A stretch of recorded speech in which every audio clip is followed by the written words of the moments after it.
I'm here with Alan Joslin from Epstein Joslin Architects, Inc. And you've been hired by, I guess, the board of directors here at the Gloucester Stage Company. Yes. Gordon's yes. Theater, to take this place to a whole new level and create a new sense of place. And why don't you speak to that?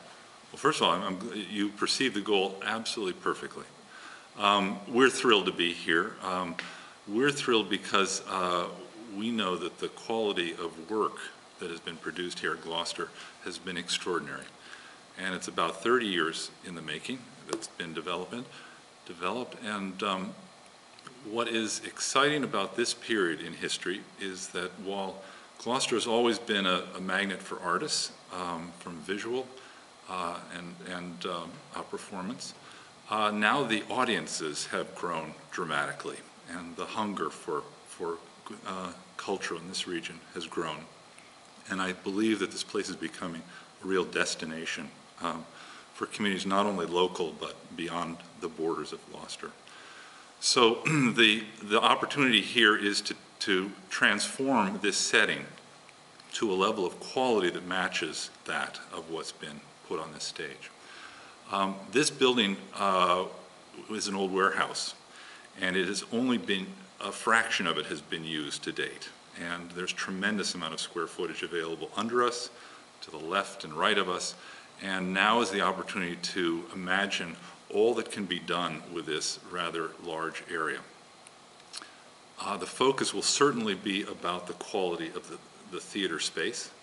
To enliven this. It's a very intimate space as it currently exists, but we want to increase that sense of intimacy between the audience and the performer, and we want to give the space a sense of dignity so that there's a real excitement about being here, not just for the performance, but that you have arrived at a very particular and unique and exciting setting. And then we want to open up as broadly as possible the artistic opportunities. We want to expand the range of flexibility of this space, the technological underpinnings of the space, so that people can not only appreciate the extraordinary acting and playwriting, but the entire theatrical experience has an energy and excitement that one could find in any major cultural venue in Boston or New York. Coupled with that is going to be all of these wonderful amenities and programs that the Gloucester Stage Company has been slowly developing through the years. And that includes an educational program.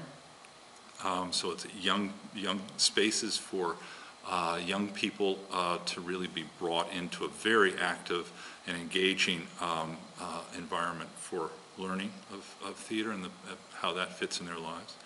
And also to create public space surrounding the performance venues that is not only a benefit to the event nights, but can be a inviting setting for a broad range of activities, rental spaces, and other guest artists and the like.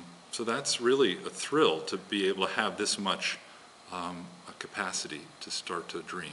Well, everything that you just mentioned is really, it's a huge amount of, you've built up in me a huge excitement and expectation. Mm-hmm. And I'll tell you why the expectation is so high, because from you've worked, you're not just some fly-by-night guy. You've worked on some places. Your credentials speak for themselves. Why don't you, so people know that you're not just talking fanciful ideas like, okay, we're going to do this, but we really, that the idea is there, but we haven't done this type of thing before. Why don't you tell people so they know and they can feel confident if they feel to donate to this or to get involved in this? What are some of the projects you've been involved with in the past?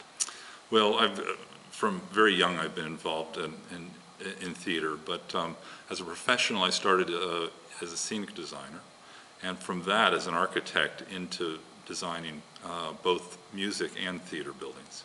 One of the earliest ones was Ozawa Hall out in the Berkshires for the Boston Symphony.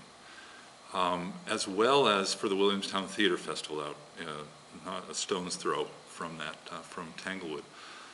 We've also obviously had the wonderful excitement to see the recent opening of Rockport Chamber Music Festival building here, the Shillin-Liu Performance Center, and various performance venues around the country. We work for Lincoln Center for the Performing Arts and outdoor festival spaces, and for music organizations across the country.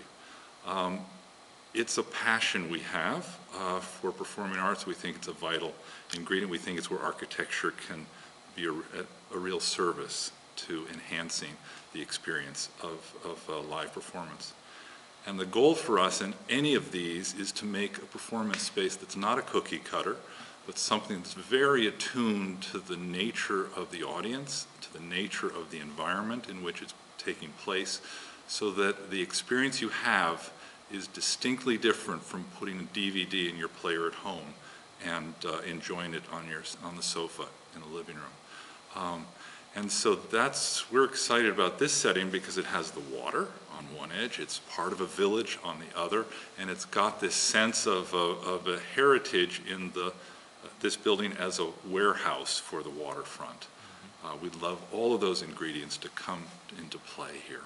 Well, I'll tell you, from my perspective, and I'm just a dumb guinea from East Gloucester, the fish dealer, but I am extremely excited. I mean, to have you part of this project and the credentials that you bring, and on top, when you layer that on top of what is already the historic plays and productions that have already been part of this place, this is going to take this whole space to an entirely new level of community, cultural activity that we have never seen before.